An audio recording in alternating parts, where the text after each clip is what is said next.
জয় মা কালী। আপনাদের সবাইকে স্বাগত জানাই আমাদের এই আধ্যাত্মিক ও রহস্যময় যাত্রায়। আমি সুপ্রিয়া। আজ আমি আপনাদের জন্য নিয়ে এসেছি মা কালীর এমন কিছু অলৌকিক ও সত্য কাহিনী, যা শুধু পুরাণ নয়, ভক্তদের বিশ্বাস, সাধকদের অভিজ্ঞতা এবং রহস্যে ভরা বহু ঘটনার সঙ্গে জড়িয়ে আছে।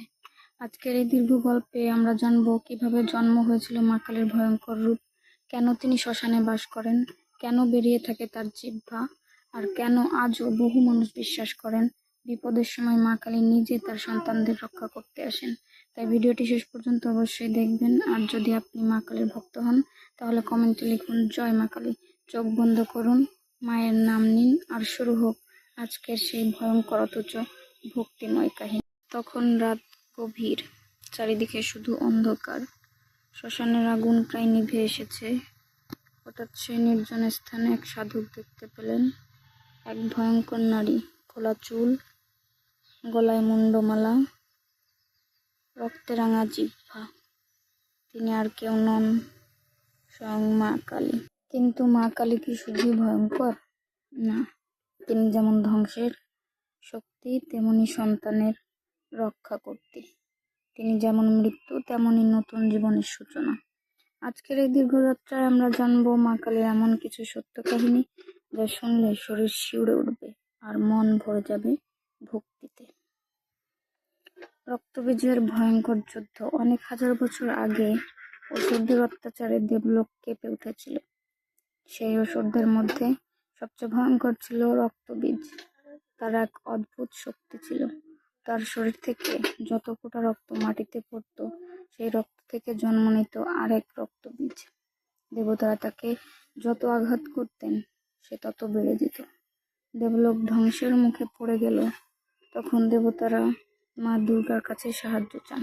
মা দুর্গা ক্রোধে জ্বলে উঠলেন। তার দুই চোখ আগুনের মতো লাল হয়ে উঠল, আর সেই ভয়ঙ্কর ক্রোধ থেকেই জন্ম নিলেন মা কালী।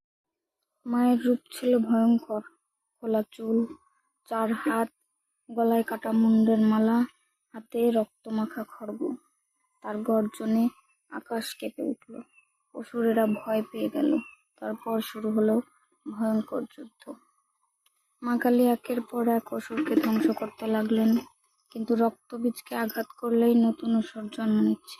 দেবতারা বুঝলেন এভাবে তাকে হারানো সম্ভব নয়। তখন মা কালীর এক ভয়ঙ্কর সিদ্ধান্ত নিলেন। মা নিজের জিহ্বা পুরো পৃথিবী জুড়ে ছড়িয়ে দিলেন। যখনই রক্তবীজের শরীর থেকে রক্ত বের হতে লাগলো, মা সে রক্ত মাটিতে পড়ার আগেই পান করতে লাগলেন।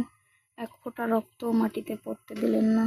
রক্তবীজ দুর্বল হয়ে পড়ল, আর অতঃপর মায়ের এক আঘাতে শেষ হয়ে গেল সেই ভয়ঙ্কর অসুর।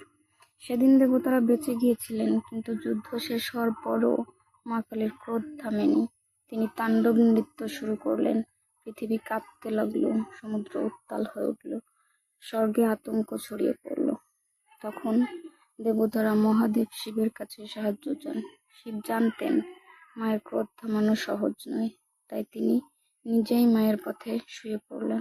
তাণ্ডব করতে করতে মা কালী হঠাৎ শিবের বুকের উপর পা রাখলেন, আর তারপর মায়ের চোখ খুলে গেল। তিনি বুঝতে পারলেন তিনি নিজের স্বামীর উপর দাঁড়িয়ে আছেন। লজ্জায় মা নিজের জিহ্বা বের করলেন, আর সেই রূপই আজ আমরা সবচেয়ে বেশি দেখি। কিন্তু ভক্তরা বলেন ওটা রাগ নয়, ওটা লজ্জা, ওটা মায়ের করুণা। কিন্তু এটাই মা কালীর শেষ রহস্য নয়। ভারতের এক শ্মশানে আজও নাকি মাঝরাতে শোনা যায় ঘন্টার শব্দ। লোকেরা বলে সেখানেও মা কালী ঘুরে বেড়ান। পরের অধ্যায়ে আমরা জানবো এক তান্ত্রিক সাধকের সেই ভয়ঙ্কর সত্য ঘটনা। তো বন্ধুরা, এটাই ছিল মা কালীর সেই রহস্যময় এবং অলৌকিক কাহিনী। মা কালী শুধু ধ্বংসের দেবী নন, তিনি একজন মায়ের মতোই তার সন্তানদের রক্ষা করেন। অন্ধকারের মধ্যে আলো দেখান, ভয় থেকে শক্তি দেন। যদি আজকের এই গল্প আপনাদের ভালো লেগে থাকে তাহলে ভিডিওটিতে একটি লাইক করবেন, চ্যানেলটি সাবস্ক্রাইব করে পাশে থাকবেন, কারণ সামনে আরও এমন রহস্যময়, ভক্তিময় ও সত্য কাহিনী নিয়ে আবার হাজির হব। আর কমেন্টে অবশ্যই লিখে জানাবেন আপনি পরের ভিডিওতে কোন দেবীর গল্প শুনতে চান। সবাই ভালো থাকুন। মা কালী আপনাদের পরিবারকে সব বিপদ থেকে রক্ষা করুন। জয় মা কালী।